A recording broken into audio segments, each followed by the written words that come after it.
Got shoot. Good. Got shoot.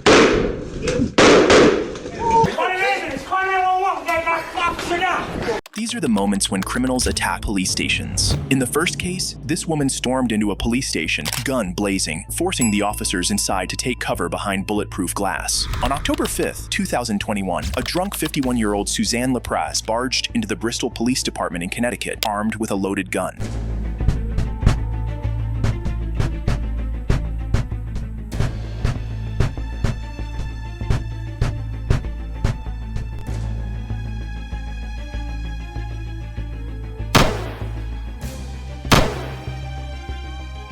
The sound of gunfire sent officers in the building scrambling. They rushed to the lobby and immediately took cover behind the same reinforced glass, realizing Lapraz was armed and dangerous. There's already guys with it.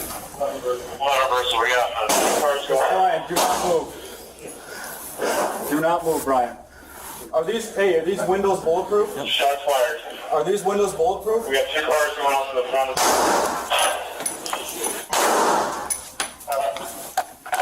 Get down! Get down on the ground! Fire. The officers returned fire, but just like Lapraz's shots, theirs couldn't get through the bulletproof glass either. Strangely, even when she got shot at, Lapraz didn't flinch. It was like she had a death wish or something. The officers then patiently waited, and the moment they saw an opening after Lapraz dropped her firearm, they quickly moved in. She just went back. She's by the bathroom. Get down on the ground! Okay, she just went to the right. I have the gun in her hand right now. Taser. Brian. Okay, go!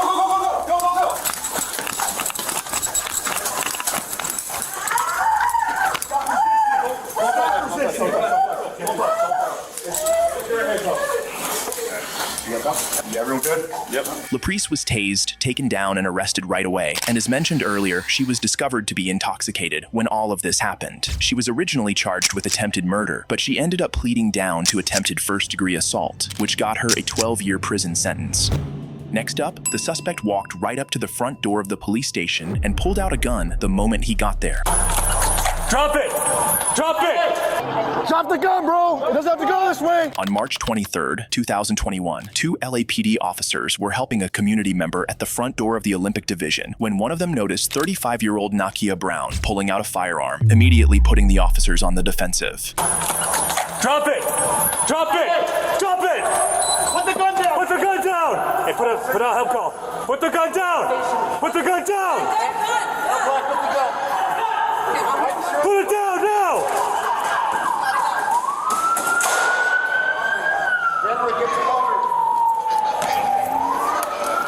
Put it down! Got a gun in his right hand. Somebody. Okay. Didn't work.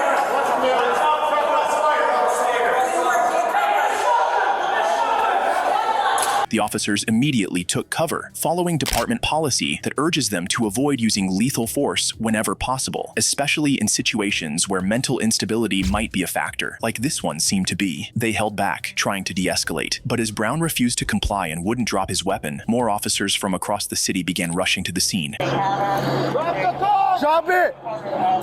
Drop it! Drop it! We'll help you out, bro. Just drop it! Drop it! Watch out, watch out. Cover. Drop the gun! Drop the fucking gun! Hey, bro, that will help you out. Just drop the gun! Drop the gun, bro! Drop it! Drop the gun! Drop the gun! Hey, bro, it doesn't have to go this way. We'll get you help. Just drop it. Just drop it. Let me help you then. I need you to, I can't help you with that in your hand. No! The suspect then raised his gun towards the police, and at this point, we all know what happens next.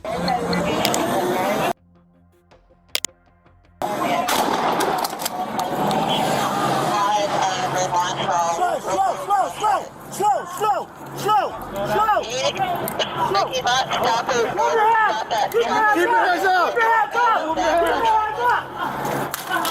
I got it. Roll over. Watch it. Brown was quickly neutralized, handcuffed, and taken to a local hospital, where he surprisingly survived. It turned out that the gun he was holding was just a replica. He was charged with brandishing a replica firearm and resisting, obstructing, or delaying a peace officer. The next suspect took all the cops by surprise right outside the police station. 10-1, officer down! Roll an ambulance! On July 30th, 2020, Chicago police officers came across a stolen 2018 Porsche that had been carjacked at gunpoint just a few days earlier. As they were getting the paperwork ready to have it towed, they suddenly saw someone unexpected, Lavelle Jordan, a convicted felon on parole, walk right up and get into the stolen car. The officers didn't waste a second and pounced on him immediately. And the officers should have done a more thorough search, and that missed step would soon come back to haunt them in a huge way. After being taken to the station, everything seemed fine, until the moment the officer opened the door to get Jordan out of the car. That was when Jordan made his move. 10-1, mistake. 10-1. That's fired at the police. That's fired at the police. Get the station. 10-1, back to the station. Shot fired. Police. 10-1, officer down! Roll an ambulance! Shots fired! Drop your weapon! Drop that weapon! Shots fired at the police! Officer down! Send an ambulance! Gunshot wound to the chest! Down now! Now! Stay down! Drop that weapon! Drop that weapon! Drop it! The reason Jordan was so nervous about the search was that he had a firearm on him. During the ride to the station, Jordan had managed to slip the firearm out and even twisted his cuffed hands around to the front, and he was now actively wreaking havoc with this firearm. Drop it! Drop it!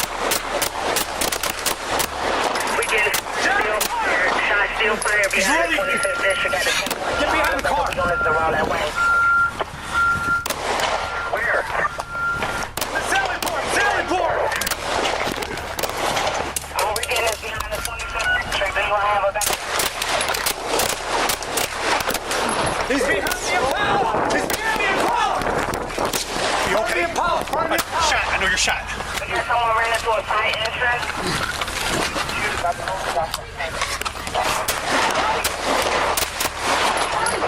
Shot fired!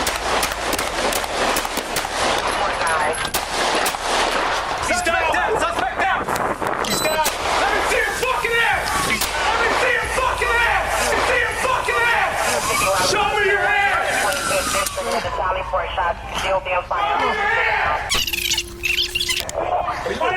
That afternoon turned into an all-out shootout. Over 60 shots were fired. The officers eventually managed to hit Jordan, neutralizing him. The officer who had transported him and opened the car door was shot in the neck and shoulder and ended up in a coma. Another officer took a round to the hip, and a third was saved by his bulletproof vest. As for Jordan, already on parole for gun charges, he was left paralyzed from the gunfire and faced charges of attempted murder and 5 counts of aggravated battery on a peace officer, and got sentenced to 31 years behind bars. The next suspect who attacked a station completely caught the officers off guard, leaving them no chance to react. Get out! Gun! On February 25th, 2022, 22-year-old Darian Parker Bell walked into the lobby of the District 5 Milwaukee Police Department, hoping to get some info about an active investigation. But when officers told him they couldn't share those details, he completely snapped and decided to unleash chaos inside the building. Get out!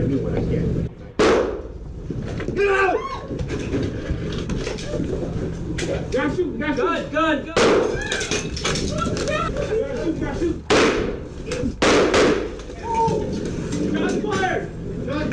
The officers were left with no choice but to hide as the Parker Bell took advantage of the element of surprise and gained the upper hand. Soon enough, he made a break for it and fled the police station, but the officers weren't about to let this guy get away. Drop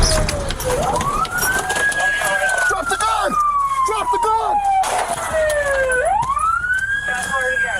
Nice to throw! Shots fired! Shots fired! Drop the gun! Drop the gun!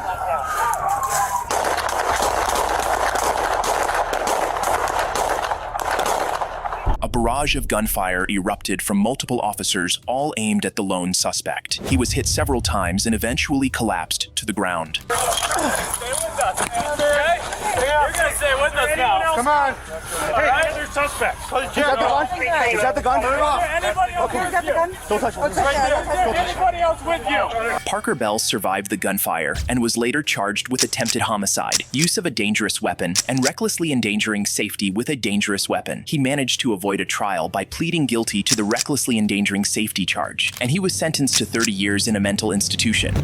Next up, the suspect stormed into the station and beat the first officer he got his hands on to a pulp. Say that shit again. Retarded. Say that shit again. You're mental. Think I'm playing, bro? On September 14th, 2023, 27-year-old Keyshawn Sims entered the lobby of the Youngstown Police Department in Ohio, where he met the officer responsible for taking reports. Sims asked to see the manager, but the officer explained that he needed an appointment to speak with anyone in the station. Undeterred, Sims refused to take no for an answer. Yeah, but everybody you need to talk to, that you want to talk to, you have to make an appointment to see them. Well, that's the way it's going to be. You can say no all you want. I have someone who actually needs help. Can you have him? Sir, don't be difficult. Just, there's no one that will talk to you. Probably will. No. Yeah. Because you're talking about some kind of manifestation. It's that, you know what that tells me? What? That you're mental.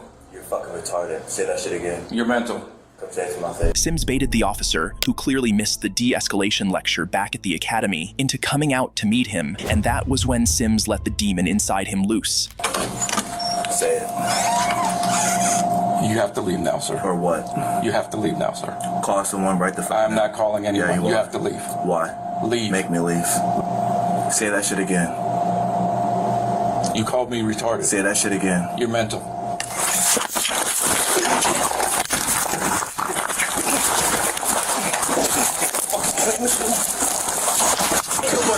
Mental, bro. Fuck out. Think I'm playing, bro? Huh? Ain't nobody fucking mental. Fucking call somebody so I can fucking talk to someone. Get off me. Say that shit again. Say that shit again. We can do this all day. Yes, we can. Yeah. Yeah.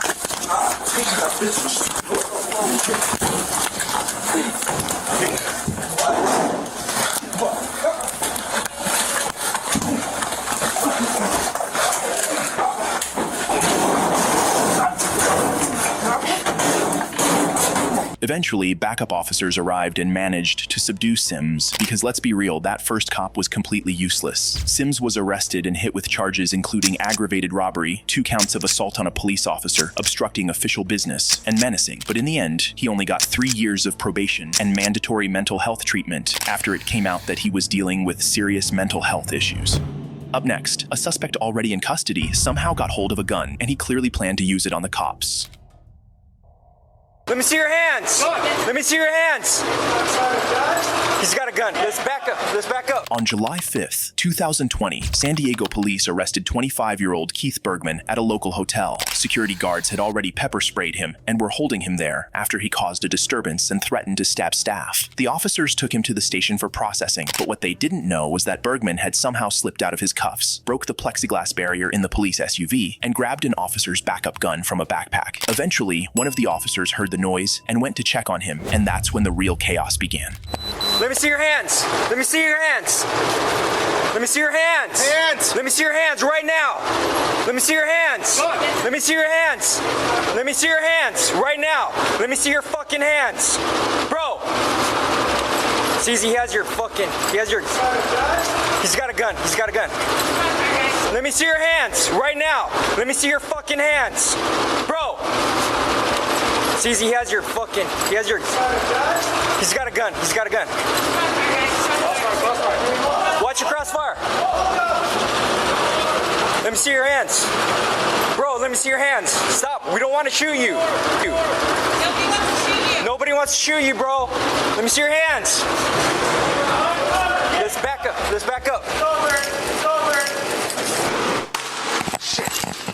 the officers had the upper hand and could have easily taken Bergman down, but they were trying to handle the situation without resorting to lethal force. However, when Bergman got out of the car still holding the gun, he left them with almost no choice.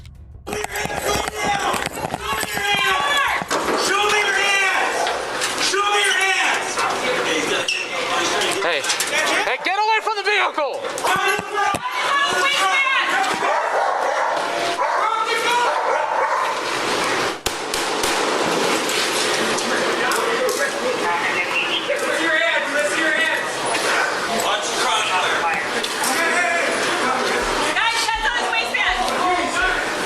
Don't reach for the gun!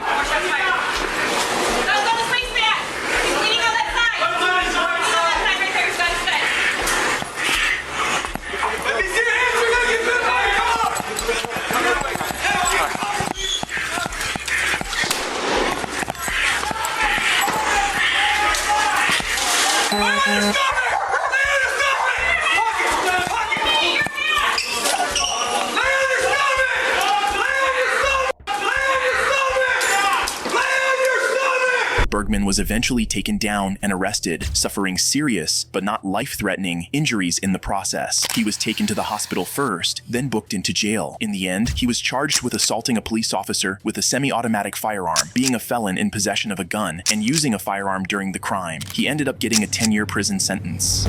Next up, this guy attacked a Michigan police station with a malfunctioning gun, and the officers made sure he paid for it.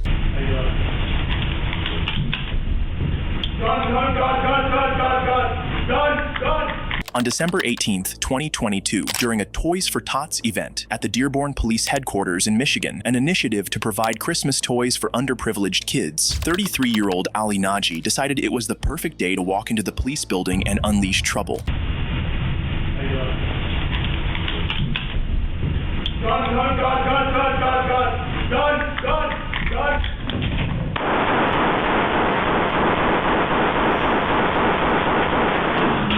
The officer at the front desk that Ali approached was lucky. Ali's gun jammed, but the officer wasn't about to wait around for Ali to fix it. He opened fire, shooting Ali more than 17 times and emptying his entire magazine. With gunshots ringing out, other officers quickly swarmed the area. Ali was taken to the hospital, but unfortunately, he didn't make it. The officer didn't face any disciplinary action since the shooting was ruled lawful. Ali's family did file a lawsuit, claiming the officer acted recklessly and that Ali was dealing with mental health issues, but the judge ended up tossing the case out. Next up, a suspect broke into a station, took on an armed officer, and knocked him out cold.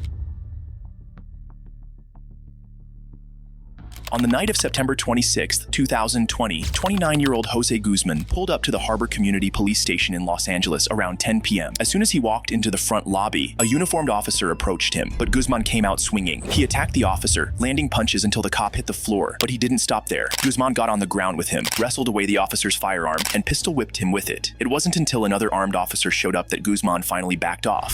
Right here. You got my gun. You got my gun.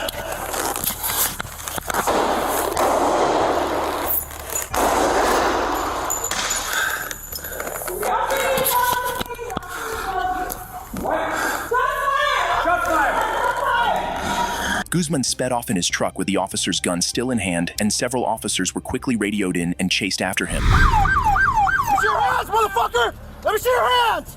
Let me see your hands! Get down on the ground! Down on the ground!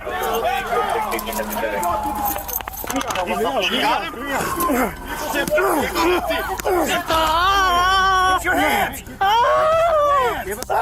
Guzman was taken into custody without any further incident. He ended up facing charges like attempted murder of a peace officer, assault with a semi-automatic firearm, second-degree robbery, and evading resisting an officer. In the end, he was sentenced to life in prison. If you enjoy videos like this, please like, subscribe, and watch this one.